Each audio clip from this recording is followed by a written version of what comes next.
Hi, Deb here. And for Easter, I wanted to share yet another Jesus doll that I have.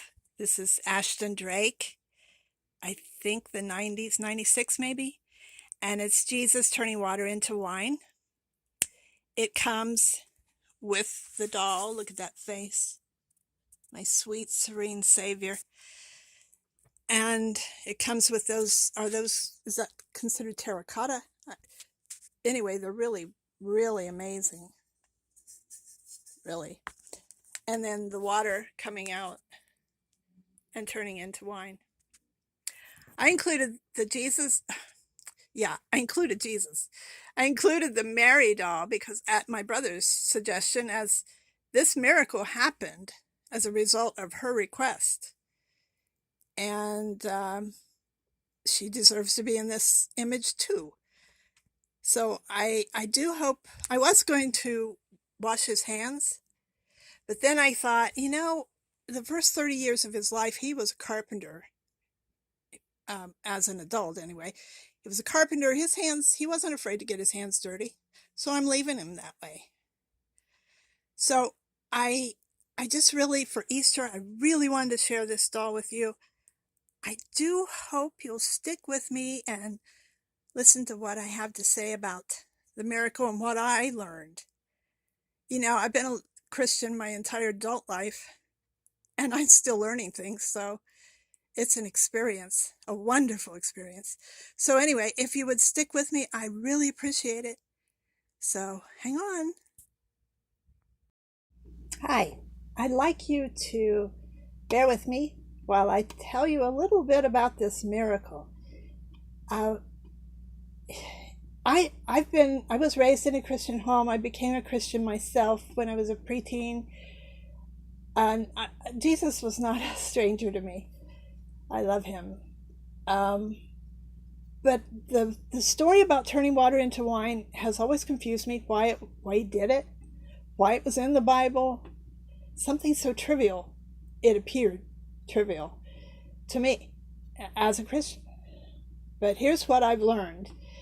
Number one, nothing in your life is too trivial for Christ to care about. I mean, you don't be silly about it, but there's nothing that concerns you that doesn't concern him. And this wedding, apparently running out of wine was a real shame. It would have probably would have ruined the bride and groom's day too. So both Mary and Jesus cared about that. Clearly, they cared about it. That's the key to Jesus. He cares. Um, okay, number one, that when Mary came to the fact that she cared enough to do something, she came to Jesus. She knew who he was. She knew he could do anything. And she asked him to do something about the fact they've run out of wine. And he says to her, "Woman, why are you bringing this to me? It's not yet my time." Well, I thought, woman? What? But I looked it up, and what was translated as woman in our Bible is the same as saying dear. It was a term, or sweetie, it was a term of affection. And that makes sense because loves everybody, but I'm sure he loved Mary especially. So that explained that. It was like, what? Why are you bringing this to me? We don't know why he chose to do something. Maybe it was to spare the host, to help the bride and groom, or maybe just because his mom asked him to. My mother loves this account in the Bible because he did what his mother asked him to do. Another thing is the water that he used was water used, people washed in that water. It wasn't clean water.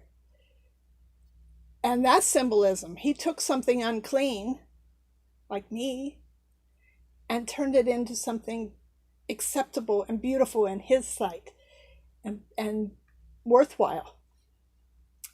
So another thing to me that I noticed is it was the servants who witnessed Jesus' first miracle.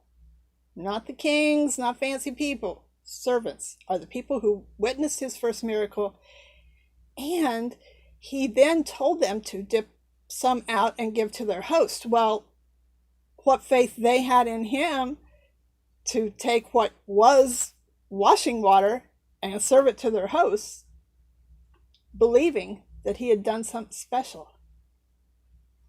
No one ever talks about that. Also, the fact that Mary, after she told him that and he said that to her, she went to the servants and said, well, whatever he tells you to do, do it. She knew. She knew he was going to do it. I just think that's such a sweet, affectionate exchange between Mary and Jesus. Let's see, what else did I want to tell you? I think that was, wine is used in the Bible a lot to represent his blood, like in communion. Water that was used to purify was what he used. I think that's what I wanted to tell you. It's just, I just wanted you to know it's more than a Bible story. And it was much more of a miracle than I realized. A lot more was in that story. And as I said, you can find that account. I don't use story because too many people think it's just stories. It's true. I guarantee you, it's true. I can't prove it, but I know it. The account is in John 2, 1 through 11. So maybe read it. Maybe this Easter you can find some time, get a Bible, read the red stuff. That's his words. I know Christianity has become very political, and I don't know why, but it's more than a political movement. It's more than just people going to church. Learn about Jesus. He is the essential part of this whole experience. So it's Easter. I appreciate you sticking with me, and maybe read that account. Okay? Till next time, toodles.